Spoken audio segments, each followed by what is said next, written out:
दोस्तों, यह कहानी सुनीता और उसके चचेरे भाई विपिन की है। कैसे सुनीता ने अपना सब कुछ चचेरे भाई को दे दिया। सुनीता बहुत ही सुंदर, वाह मस्त चाल की लड़की थी। वह दिन भर सब्र कर रहना पसंद करती थी क्योंकि सुनीता की शादी हुई थी। दोस्तों, यह कहानी कुछ ऐसी है जब सुनीता अपने पति से खुश नहीं रहती थी क्योंकि उसके पति में मर्दों वाली कोई बात नहीं, उसे लड़की नहीं लड़का चाहिए था। उनको लड़कियों व महिलाओं से ज्यादा लड़कों में इंटरेस्ट था। वह मर्दों की तलाश में रहते थे जो उनको ढोल बजा सकें। सुनीता को यह अच्छा नहीं लगा जब मैं यहाँ।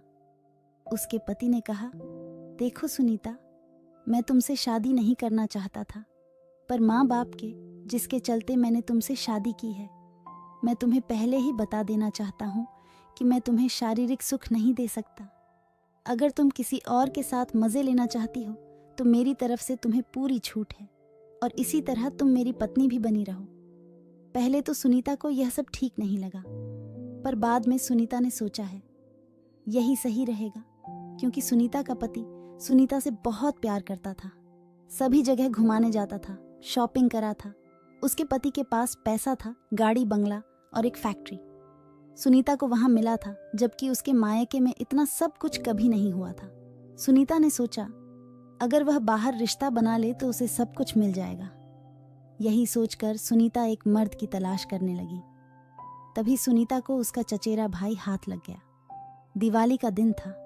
उसका चचेरा भाई सुनीता के घर आया क्योंकि उसको अपनी दीदी की याद आ रही थी। घर आकर उसके भाई विपिन ने सभी को नमस्ते का और दिवाली की शुभकामनाएं दी। इन सभी के पैर छू छू कर प्रणाम कर रहा था। तभी विपिन सुनीता के पैर छूते भाग सुनीता ने ध्यान दिया कि उसके पैर छूने का अंदाज कुछ अलग था। सुनीता समझ गई थी कि वह क्या चाहता। सुनीता ने पूछा, क्या चाहिए पीने का जो आपके पास है? वह सब कुछ सुनीता ने कहा। ठीक है, रात को मेरे कमरे में आना, तब मैं तुम्हें सब कुछ दे पाऊंगी। फिलहाल अभी चाय नाश्ता कर लो, रात का खाना पीना खाने के। सब लोग अपने अपने कमरे में चले गए। सुनीता का पति शाम को ही शहर से बाहर चला गया था। रात के 10 o'clock बजे विपिन सुनीता के कमरे में दाखिल हो गया। उस समय वह मोबाइल पर रोमांटिक फिल्म देख रही थी। कहानी बहुत इंटरेस्टिंग थी। एक औरत अपने ससुर के साथ मजे ले रही थी। सुनीता ने विपिन से कहा, मेरे पास आकर बैठ जा।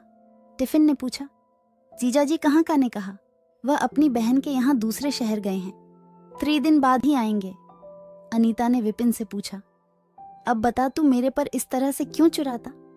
टिफिन मुस्कुराकर बोला, और क्या करता? तुम हो ही इतनी सुंदर कि मेरा मन मचल गया। तुमको देखकर मुझे आपसे सब कुछ चाहिए। सुनीता ने कहा, कमरे का दरवाजा तो बंद कर दो या ऐसे ही सब कुछ चाहिए? वह तुरंत उठा और दरवाजा बंद कर दिया। सुनीता ने कहा, चल पहले मेरे पर जितना मुझे खुश करोगे उतना मैं तुम्हें खुश करूंगी। आप विपिन समझ गया है कि दिवाली रात पर पटाखों से नहीं अपनी बहन के प्यार से खुश हो जाएगा।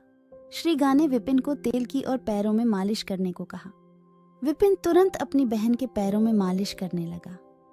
मालिश करते करते दोनों गर्म हो गए। कब कपड़े नीचे फर्श पर आ गए, दोनों को पता ही नहीं चला। अगले ही पल विपिन बहन के प्यार में इतना खो गया कि दिवाली की रात बहन का ढोल बजा दिया।